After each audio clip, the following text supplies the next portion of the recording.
go to track number 4, which is Road to Triumph.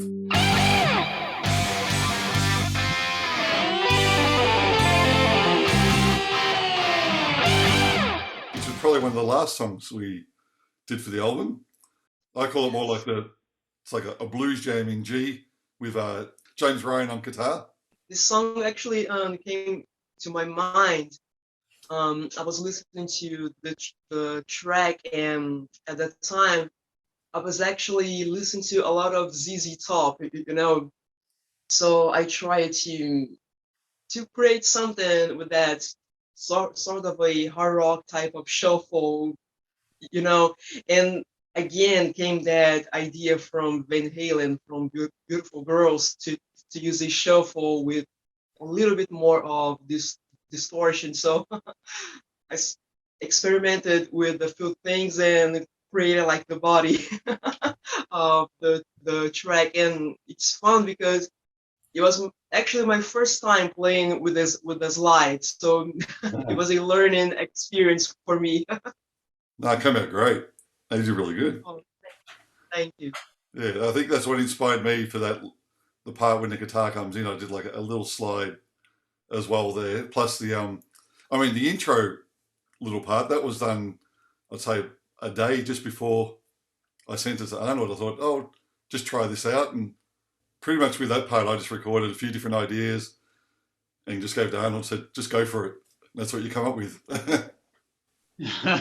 Yeah, no, it's this is also another great example of a fun song to me. Like it's got that high intensity energy, and the blues rock feel, and with the bottleneck and the slides and all, and it's just a very fun song. It got some great, it's just great energy, and it fits well with the track. I think that was the Deep Purple style track, right? That you would use for that one. Yes. And it's just banging, So basically for the production, just try to capture that high intensity of sort of retranscribe it for the listener. It feels like it almost feels like with that drum grooves. It feels like that a locomotive going that feeling that it keeps going. It keeps going through from the beginning to the end of the song. And so that's what I went for sound wise. Over to track number 5, which is The Mission.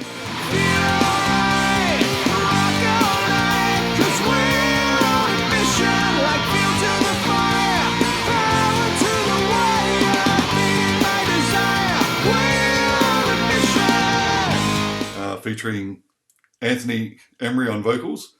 Now, I think this is the only one we don't have a guest guitarist, if I'm right. Yes. I think so. Yes. Yeah. So it's just the two of us doing our thing. Yeah, which is really good. Intro of that song, Arnaud added such a cool touch with the vocals, right? Yeah. Right on the beginning.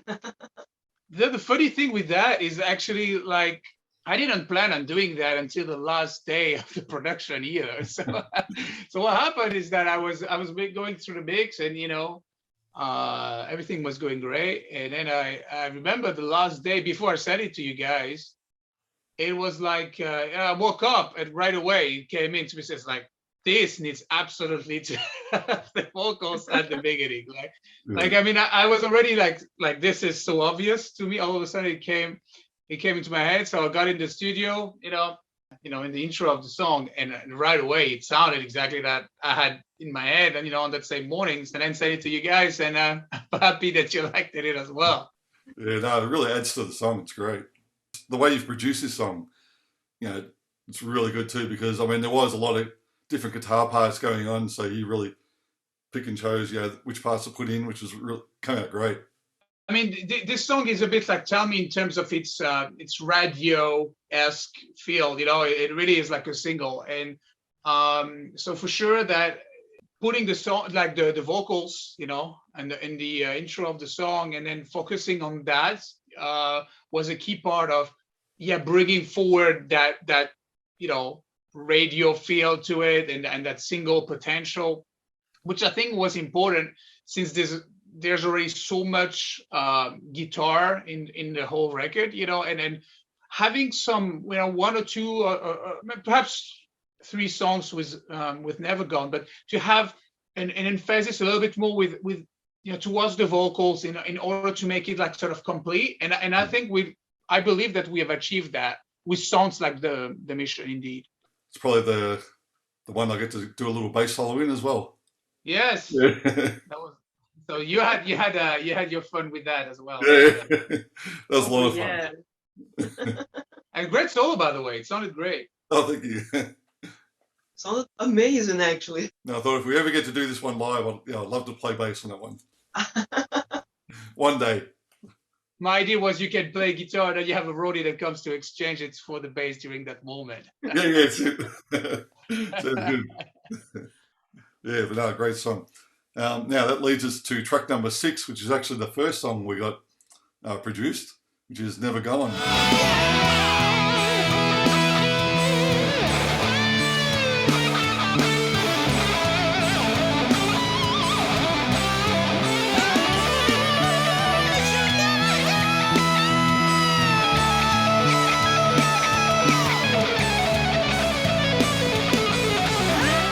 The rock ballad featuring Nelly Brosh and Simon Hosford on guitar and G-Man on vocals. It's a very special song. It was the first song right from the project, and the meaning of it it's special because it's dedicated to Eddie Van Halen, right? It's a huge influence both for Adam and me, so it's a very special song. And I think it was good just having all those different parts in there. Like, even the melody is based around more of the tapping. Da, da, da, da, da, da. And then, your solos, the intro part, all with the tapping as well. So it's got the whole Eddie Van Halen influence all over it. And then Simon Hosford, the Eddie Van Halen of Australia, I guess, to have him on guitar doing that annually, just amazing. The leads on the song are incredible. I keep listening to them, and I'm blown away by how talented he is. He's an amazing guitar player. Whoa, he played it out with a Frankie, so he was right at home. Yeah, that's right. Yeah, now there's a funny story about this guitar on this song, because Simon actually got the guitar he used for this song, the 5150 Frankenstein replica, got built from America, and he got it just before he recorded this song, and it was around about the anniversary of Eddie Van Halen's passing, which was October 6th last year. And when he got the guitar through the freight, it actually had a split on the head. He opened it up, and it was actually cracked on the head of the guitar. He found out later that crack is exactly the same spot that Eddie Van Halen had a crack on that same guitar all those years ago. That's insane. Isn't that? Isn't that just crazy? Absolutely crazy. It is. And then the whole song's, it's like he said, we've got to record this song. This is for him. So I guess he didn't return the guitar then. No, you got it fixed straight away. And that was, you can still see the crack, but he said that it's the way he wanted it. So it's really cool. And again, your production on this one, again, the first song, we got to hear from you what you've done. And I'll say, we both were blown away. Yeah, I did. Well, I'm really happy about it. And you guys liked it. Indeed, that was the first song. And when you're making a record, it always takes, one song at least to get into the groove of how, the process works with, receiving the tracks, producing the tracks, what kind of, I remember we talked a lot about, the settings and, how we were recording the guitars, especially the rhythm guitars. What's great about this one, it's a bit of a longer tune as well, and it's a ballad, so it has that more like slow element, while the rest of the songs are quite high energy, so it kind of brings variation to the album, especially towards the middle of it. but I've enjoyed. I think that the vocals on these songs on this song are great. Yeah, great vocals. And yes, all the guitar solos from you, Phoenix, from Neely, and from Simon too. That end solo is great, really great solo. And I think with the theme, of the song being dedicated to Van Halen, to Eddie Van Halen, I think that the whole package was great, and there was a lot of keyboards, that I brought in the mix in order to create that sort of atmosphere, because it has a specific vibe, almost like a different vibe from the rest of the record, I think it turned out great. Like with that intro, as you mentioned, with the tapping and the keyboard, it creates that very atmospheric, brings the listener in, in a different way, I think, than the rest of the songs because of that. There was a lot of fun in a different way, but a great track, great job on this one. Yeah. Yeah, and like you're saying, G-Man, his vocals just are amazing on this track. Out of this world, right? Amazing lead singer. Track number 7, Windows of Time.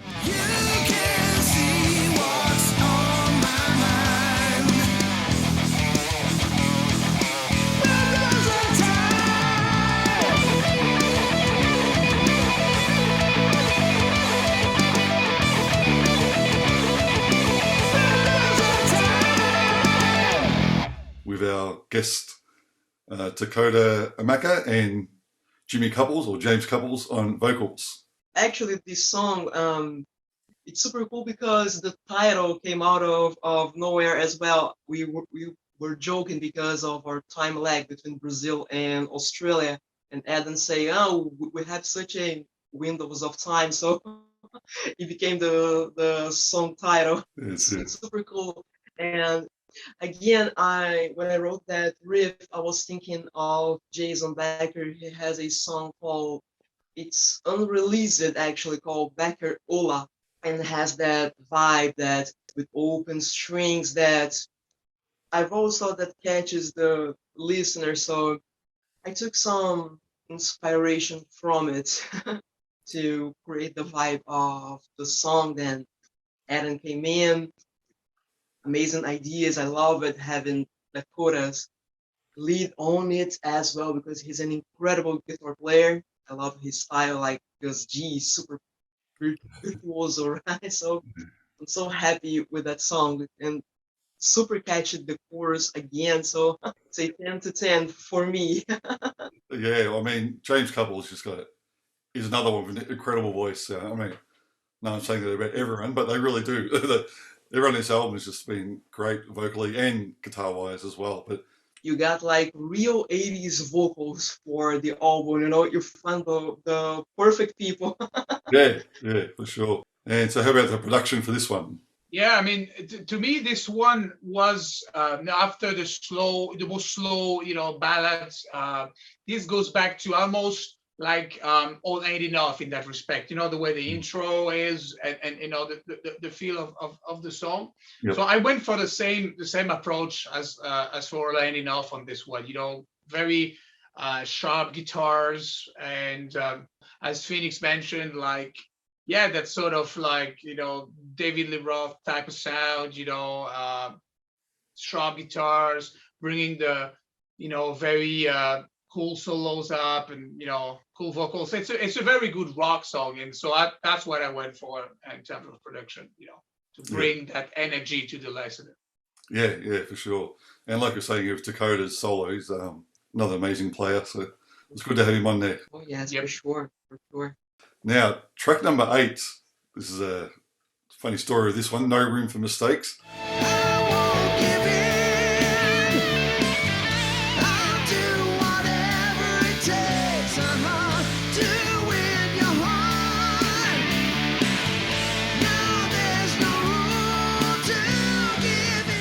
So this song has actually done a whole makeover. So we had the song originally, I had this little whammy type effect, which sounded pretty cool at the time.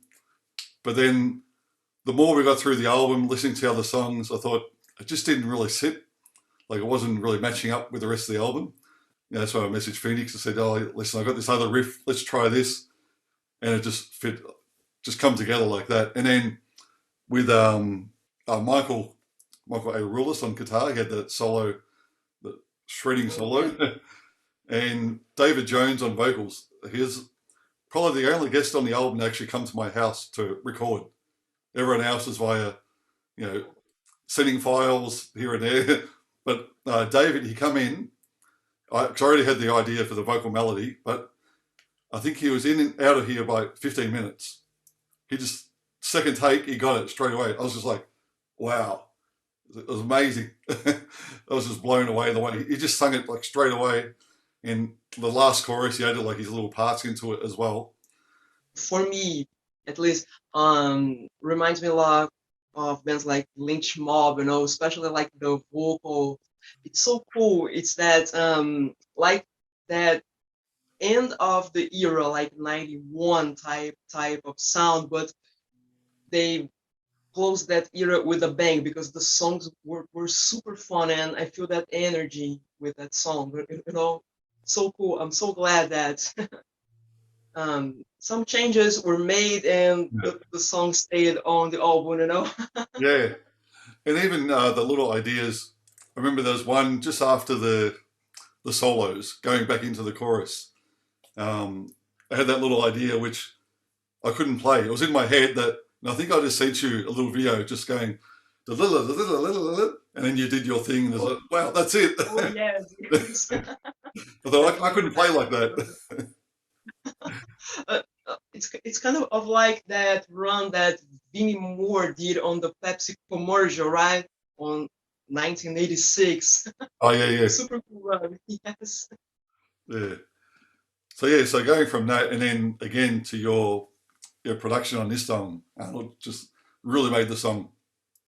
Yeah, no, I mean, this one is also like, a great rock song, and it's funny because when I shared the some posts on social media about it, I had a few comments, and some people mentioned the vocals being somehow similar to Miles Kennedy, and so I think that was a pretty cool compliment to the vocalist that did a great job, and especially if he came in and within 15 minutes, that's what you want in the studio. Absolutely, that's the kind of singer you want. Exactly. That's perfect. So I mean, for this one, like straight up, sharp guitars, didn't have that much to do with the vocals, like bringing, sitting nicely in the center in the mix, bring them some power. And it came out great. A lot of fun as well. I think that was it the last song that we did? It is, right? Yeah, that's right. Yeah. Yes. Yeah. It was actually the last solo I recorded for the album. And in general, it seems to me that the whole production took about 5 weeks, I think. Yep. And everything went very smooth. Like I can honestly say that there was not a song that really gave me any difficulties or anything like that. And the whole process, was really smooth, and that song was like the others in that respect. No, that's good. Yeah, and David's actually an amazing guitarist as well. He's incredible. Oh yes. Yeah. Yes. So exactly. Yeah, he plays guitar and sings in a few local bands around Australia, and it's amazing. That's something great also, and it's so unique about that album is that you've got all these different guitar players, and it adds such a different layer to, let's say, if you just have the same players. It's a little bit more challenging, for the producer because you've got to make it sound somehow as a homogeneous, an entity for the listener to, especially if you want to listen it from beginning to end. Yeah. But in general, I love it. I think it brings so much dynamic and unexpected, parts, and I think it came out really, really cool, and it's very exciting to listen. I think to have all these different guests, and not only guitar players but singers as well. It creates a very a different experience for an album.